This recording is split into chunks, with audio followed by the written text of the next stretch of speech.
dismissed every accomplishment I've made. You've talked about my father. Well, you call me an entitled millennial, I call you a carny succubus, because the dirty secret about you, the dirty secret is you need this generation more than it needs you. What up, y'all? It's KMB, the Sexy Ninja, in the place to be for a Paper Saber universe. We're talking about Monday Night Raw, January 25th, 1993. The day after the Royal Rumble, which I did a review on. I wanted to see how things were handled back in the day, you know, like after a pay-per-view, the outcomes and stuff like that. So, well, we're in the Manhattan Center in New York. We got Vince, we got Bobby, we got Rob Bartlett. Not a fan of him. I'm really not a fan of Rob Bartlett whatsoever. Like, the dude doesn't cue in on time. There's a moment in the main event where Vince is like, hey, you haven't said anything. It's just his comments are off-putting. But Bobby the Brain Heenan, man, is so great on commentary. And a little iffy, wishy-washy when it comes to the Raw ring girls back in the day. We started off with Sean Mooney. And the Repo Man pulls up. He's going to take on the Macho Man. That's our first match. He's going to take on the Macho Man because he stole his hat. Yeah, the Macho Man's pissed. And, you know, he lost the Royal Rumble to Yokozuna. So now he's pissed because Repo Man last week stole his hat. And what sucks about this is, like, this just jumps on Netflix all over the place because I was like, oh, I want to see how he stole his hat. You know, I want to see that from last week. But no. You know, and that's my only complaint about the Netflix era, especially with the Raw Vault. And I know they're going to be adding more, but man, there's some time jumps because I would love to see the build to WrestleMania 9 throughout the weeks and whatnot. You know, where we're going story wise. You know, what we're building, and I already know the outcome, but I just want to see how the sausage gets made. You know, I want to see how it gets made, and we can end up at the WrestleMania 9 in Las Vegas at the Caesar's Palace. So. Yeah, but because after this, I was like, oh, that'd be cool. But the next episode just jumped straight to May. So way past WrestleMania. So I was like, all right.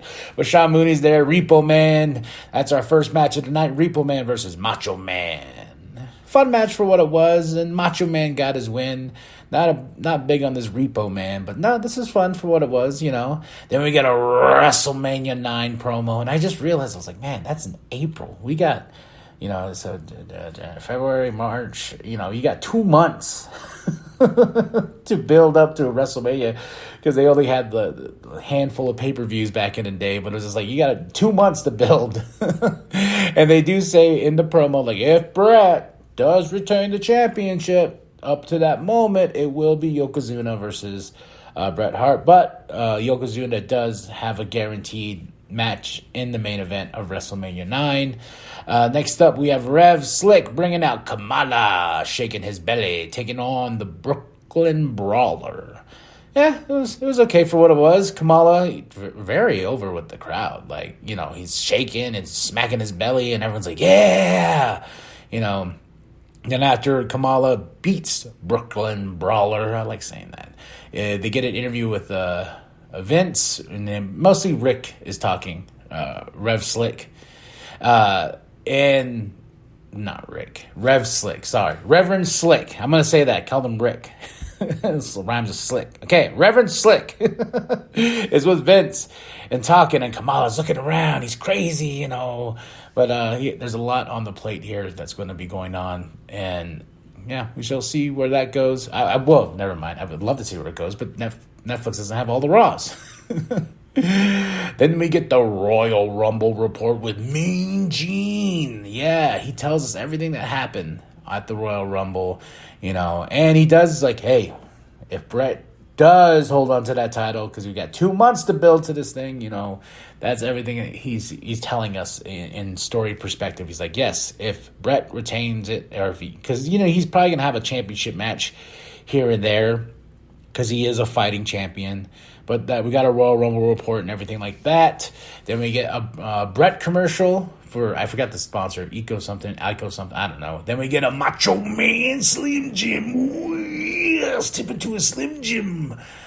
Is it snap into a Slim Jim? No, snap into a Slim Jim. How do you step into a Slim Jim? I don't know. I'm going to step into a Slim Jim. Maybe that's my thing. Yeah.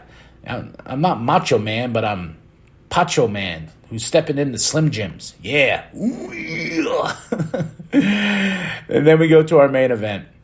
Ric Flair versus Mr. Perfect. I saw this. I was like, I have to see this match.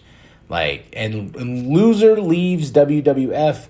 Bobby's losing it on commentary because he does not want Mr. Perfect here in WWF no more. He gave Rick a hammer. He's trying to help Rick cheat. He's going crazy on the commentary. And, there's moments where Vince has to tell him, hey, calm down. Stop it. And it's just a fun time. This was a really fun match. And I love how Ric Flair sells. There's even a moment where Rob Bartlett, where Rick did one of his sells that he does where he just stops and just drops face first.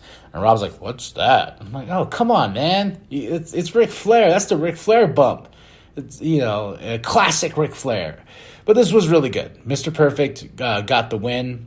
Ric Flair has to lose. Bobby just loses it. He's jumping up. He gets off commentary. He got off commentary a few times during this match. He got off commentary this time, walking Ric Flair. And Vince is harping like, this is Bobby's fault. Bobby's going to feel bad that we're going to get rid of Ric Flair. And blah, blah, blah. Mr. Perfect. And they say Rick has a few obligations. Then after that, he's gone from the WWF. But yeah, this was fun. Mr. Perfect got busted open. So there's that.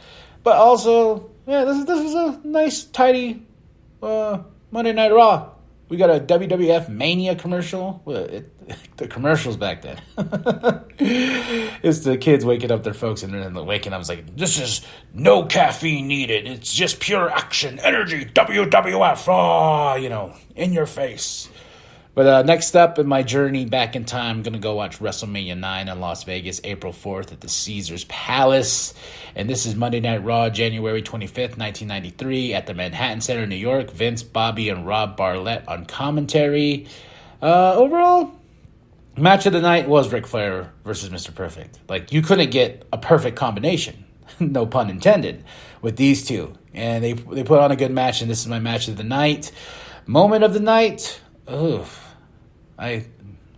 Kamala just getting a lot of love from that crowd, shaking that belly. I wish people showed me love when I shake my belly, but no one does. Because maybe that's just weird. But whatever. It's pro wrestling, folks. I give this show a solid 3 out of 5. Match of the night, Ric Flair versus Mr. Perfect. Go check it out on Netflix. Let me know what you think of the show. What was your match? What was your moment? Drop those comments. Hit that like. Hit that subscribe. Share it to grandma. Share it to grandpa. Share with the bum down at Walmart. I am KMB, the Sexy Ninja. And remember that the New World Podcast is for life, brother. Bobby Heenan, big kisser. Yes, yes. Big smile on his face. He likes what he sees.